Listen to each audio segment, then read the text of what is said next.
दोस्तों ये प्लीज छोटा सा सब्सक्राइब परिंदा करें और हाउस पैरो अपनी जिंदगी कहलाता संवारें। है, जो कि आम तौर पर हमें देहाती इलाकों के अंदर सबसे ज्यादा देखने को मिलती थी। लेकिन अब ऐसा क्या हुआ कि अचानक से ये दिखना बंद हो गई। मार्च 2011 में एक्सप्रेस ट्रिब्यून के अंदर एक रिपोर्ट पब्लिश की गई, जिसके मुताबिक खास तौर पर साउथ एशिया के मुल्कों इंडिया, पाकिस्तान, बांग्लादेश के शहरों के अंदर इनकी आबादी लगभग खत्म होने के करीब है। और ये खबर इंतहाई खतरनाक है, क्योंकि अगर ये चिड़ियां हमारे माहौल से गायब हो जाती हैं तो ये बात याद रखें कि इंसानों को ऐसी जानलेवा बीमारियां शुरू होंगी जिसके बारे में हमने आज से पहले सुना भी नहीं, और ना ही उनका इलाज मुमकिन होगा। लेकिन कैसे, आइए जानते हैं। देखें, आज बहुत सारे फैक्टर्स ऐसे हैं जो कि सिर्फ इन हाउस पायरेट्स को नहीं बल्कि कई लोकल परिंदों के नस्ल को एक एक करके खत्म कर रहे हैं। सिर्फ कराची शहर के अंदर इनकी पॉपुलेशन तकरीबन 80% तक गिर चुकी है।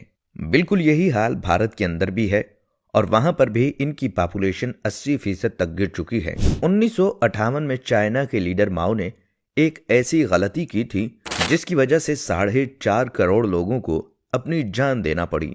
दरअसल हुआ कुछ यूं कि चाइना के अंदर अगले 15 साल का एक मंसूबा बनाया गया कि इकोनॉमी को तरक्की देकर इसे अमेरिका और बरतानिया के बराबर पहुंचाना है। लिहाजा उस टाइम एग्रीकल्चर की परफॉर्मेंस को बढ़ाने के लिए माओ की हुकूमत के अंदर ही ग्रेट स्पाइरो कैंपेन को चलाया गया, जिसके मुताबिक चिड़ियों, चूहों, मक्खी और मच्छरों को बिल्कुल मारकर चाइना से खत्म करने का प्लान बनाया गया।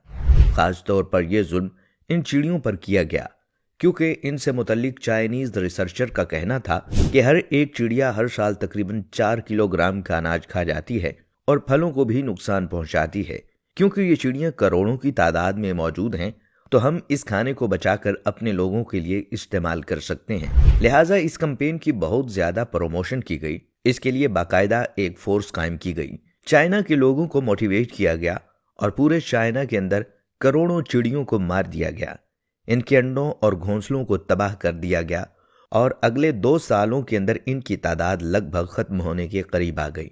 लेकिन ये लोग ये बात भूल गए कि छोटी सी चिड़िया भी इन्वायरमेंट का बैलेंस कायम रखती है, और सिर्फ ये अनाज नहीं बल्कि कीड़े मकोड़ों को भी खा जाती है, जिसकी वजह से इन्वायरमेंट के अंदर इनकी तादाद बैलेंस रहती है। अब इसका उलट हुआ। देखते ही देखते कीड़ों की तादाद बढ़ने लगी, खास तौर पर टिड्डों की आबादी। ये बड़े बड़े झुंड की सूरत में आते और हजारों एकड़ पर फैली फसलों को चट कर जाते। चाइना के लोगों ने ऐसा हमला पहले कभी नहीं देखा था, लिहाजा इस बार उन्होंने इससे बचाव के लिए स्प्रे भी शुरू किए। लेकिन ये स्प्रे उल्टा फसलों को जहरीला करके मजीद खराब करने लगे और इनकी पैदावार भी हद से ज्यादा गिर गई।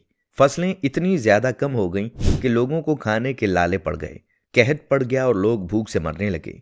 इतनी बुरी हालत हो गई कि लोग सिर्फ मट्टी खाकर गुजारा करने लगे। आखिरकार माओ ने तंग आकर 1960 के अंदर यह प्रोग्राम बंद कर दिया, लेकिन अब तक बहुत देर हो चुकी थी। 1958 से 1961 तक तकरीबन भूख की वजह से 4.5 करोड़ लोग मारे गए, और इसके पीछे सिर्फ और सिर्फ एक छोटी सी गलती थी, और वो ये थी कि परिंदों को मार देना। और इस वक्त बिल्कुल यही हालत हमारे मुल्क की होने वाली है। एक अहम वजह के दरख्तों की कटाई की वजह से होने वाले हर साल टेम्परेचर के अंदर इजाफे की वजह या फिर ग्लोबल वार्मिंग की वजह से ये छोटा सा परिंदा अब मजीद गर्मी और सर्दी को बर्दाश्त नहीं कर पा रहा। शदीद गर्मियों के अंदर लोगों ने अपनी छतों पर पानी तक रखना छोड़ दिया है, जिसकी वजह से ये छोटा सा परिंदा भूख और प्यास की वजह से दम तोड़ रहा है। लेकिन अफसोस कि आज इस बारे में किसी को भी कोई फिक्र नहीं है। बाकी आप इस बारे में क्या सोचते हैं? अपनी कीमती राय का इजहार कमेंट सेक्शन में जरूर कीजिएगा।